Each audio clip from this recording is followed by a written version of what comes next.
They shaped history. They inspired generations. They are the notables. Join us as we honor Africa's greatest minds and trailblazers, the notables, celebrating Africa's icons. Today, we delve into the life of a man whose courage didn't just change his own nation, but inspired an entire continent. His name was Sékou Touré. Born in 1922 in the heart of French Guinea, Touré's earliest memories were shaped by the injustices of colonial rule. He saw his people subjected to forced labor, racial discrimination, and the denial of basic human rights. But instead of accepting this reality, he chose to fight it. As a young man, he became a voice for the voiceless. He started as a teacher, understanding that knowledge was the key to liberation. Then he became a powerful force in the labor movement, organizing workers and championing their rights against colonial administration. His unwavering determination and powerful oratory quickly made him a leader, a unifier of the people. With that single bold decision, Guinea said a resounding no to submission and a resounding yes to freedom. This is the story of Sékou Touré, a man who dared to challenge an empire and ignited a powerful movement for liberty. Nous préférons la pauvreté dans la liberté à la richesse dans l'esclavage.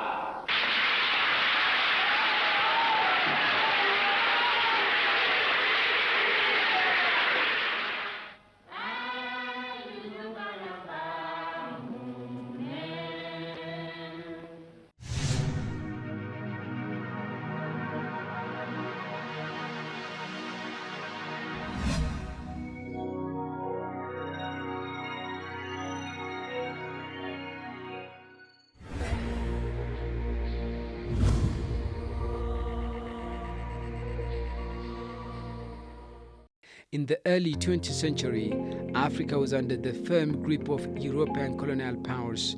Vast lands, rich in resources and culture, were controlled by distant empires, among them was Guinea, a small French colony rich in bauxite, diamonds and fertile lands, yet politically and economically subjugated.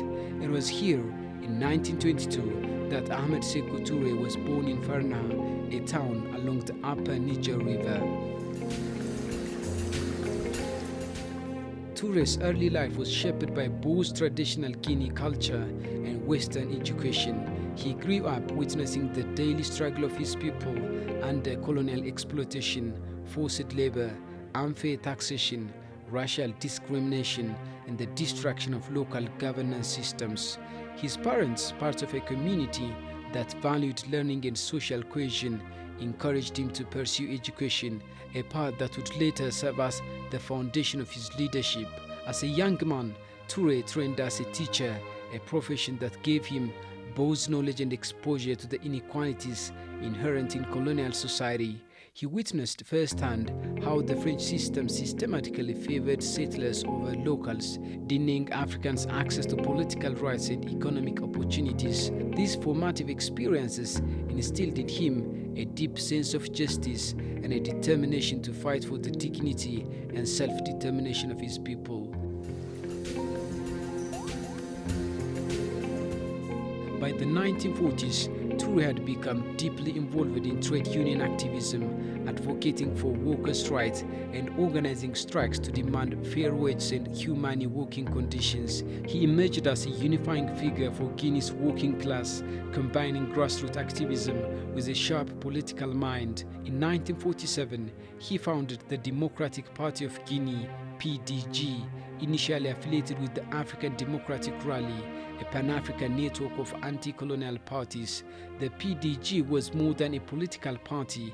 It was a movement, a rallying point for the growing desire for independence. Touré's charisma and dedication turned him into a national figure, embodying the hopes of a people yearning for freedom.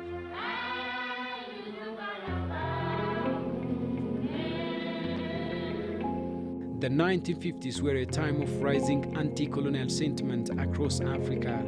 Countries like Ghana under Kwame Nkrumah were preparing to challenge colonial rule. Touré was inspired by these moments and forged connections with fellow African leaders. He studied the strategies of liberation across the continent, recognizing that independence required both political courage and mass mobilization. The defining moment for Guinea came in 1958. French President Charles de Gaulle visited Conakry, offering a choice: join the French community with limited autonomy or take immediate independence.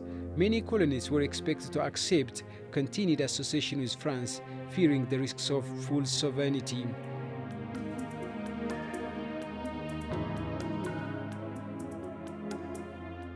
Touré, however, stood firm, addressing de Gaulle and a massive crowd. He declared, "We have but one choice, Monsieur de Gaulle, we want freedom." De Gaulle replied bluntly, "If you want independence, take it." Guinea's people voted no, choosing full independence. Guinea became the first French African colony to reject continued colonial rule outright. The French responded with economic sabotage, stripping infrastructure, removing equipment, and even poisoning livestock, attempts to prove that Guinea couldn't survive on its own. Yet, Touré's vision and courage proved stronger than material sabotage. Guinea's independence became a beacon, inspiring other African nations to pursue liberty.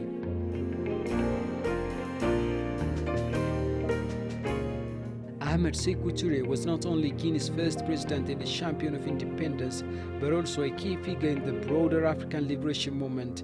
His vision extended far beyond his country's borders. He believed that true freedom for one African nation could only be achieved through solidarity, unity, and cooperation across the continent. In 1963, Touré played a central role in establishing the Organization of African Unity, OAU, alongside other visionary leaders such as Kwame Nkrumah of Ghana, Julius Nyerere of Tanzania, and Haile Selassie of Ethiopia. The Organization of African Unity was created to promote unity and cooperation among African states, coordinate struggle against remaining colonial and apartheid regimes, and foster economic, social, and political development.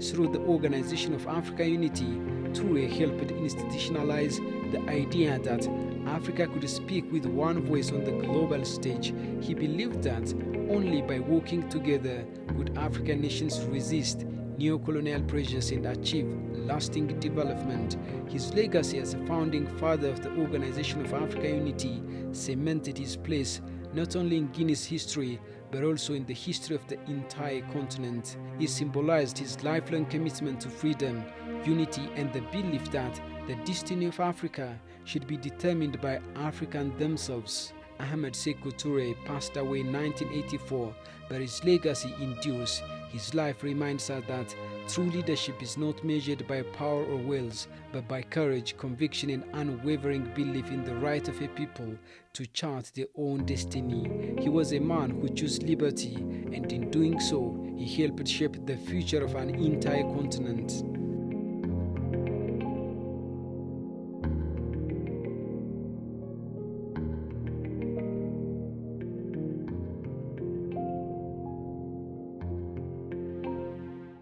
Sékou Touré's story isn't just a historical footnote. It's a living testament to a power of a single courageous choice. In that defining moment of 1958, when the world expected Guinea to bend, he stood tall. And in doing so, he didn't just win independence for his nation, he ignited a flame of hope that swept across Africa. He proved that true freedom is a struggle worth fighting for, even at a great cost. Sékou Touré's legacy is the enduring spirit of a continent that chose to chart its own destiny. They shaped history.